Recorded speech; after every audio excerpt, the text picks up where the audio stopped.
सर्व मंत्र्यांना आदेश दिलेले आहेत की पूरग्रस्तांसाठी मदत करा आणि त्याचबरोबर पंचनाम्यांना सुद्धा वेग देण्याचं काम झालेलं आहे। प्रत्यक्षात पंचनामे कधी पूर्ण होतील त्यानुसार मदत कार्य केलं जाईल।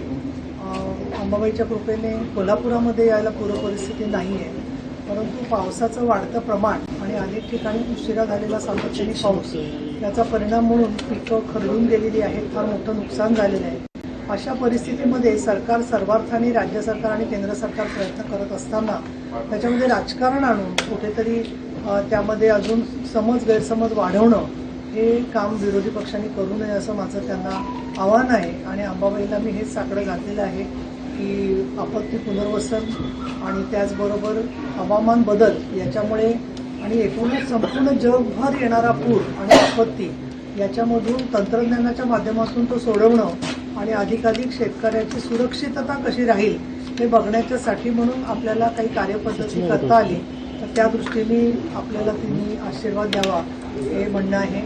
मी इथे आल्यावर श्री योगेश कुमार SP कोल्हापूर यांनाही निरोप दिला होता, कारण आपल्याला कल्पना आहे की दर्शनाबरोबरच कायदा सुव्यवस्थेचे सुद्धा बरेचसे प्रश्न प्रत्येक भागामध्ये आलेले असतात आणि योगेश कुमार यांच्याशी मी 6 प्रश्नांवरती घटनांच्या संदर्भामध्ये त्यांचं लक्ष वेधून त्याच्यामध्ये काय कारवाई झाली याबद्दलचे त्यांनी मला लेखी अहवाल द्यावा असं सांगितलेलं आहे।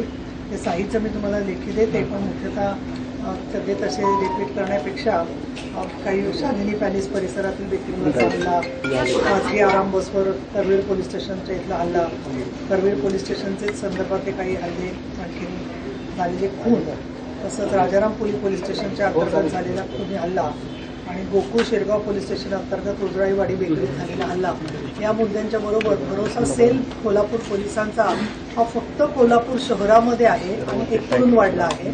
तर बाकीचे जे तालुके आहेत तिथे सुद्धा अशा केसेस असतात की ज्याच्यामध्ये हुंडा किंवा अनेक गोष्टींच्यामुळे त्रास झालेला असतो, तर त्यांना 2 आठवड्यातून 2 दिवस ऑनलाईन शहर पोलिसांशी जोडून त्यांचे जे काही तक्रारी असतील त्याची योग्य ती गांभीर्याने दखल घेण्याच्यासाठी निगराणी आणि लक्ष देणं गरजेचं आहे।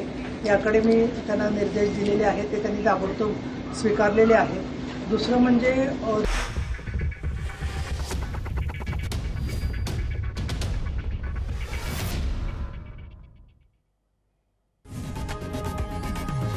लोकशाही मराठी ऐका, पहा, जागरूक रहा।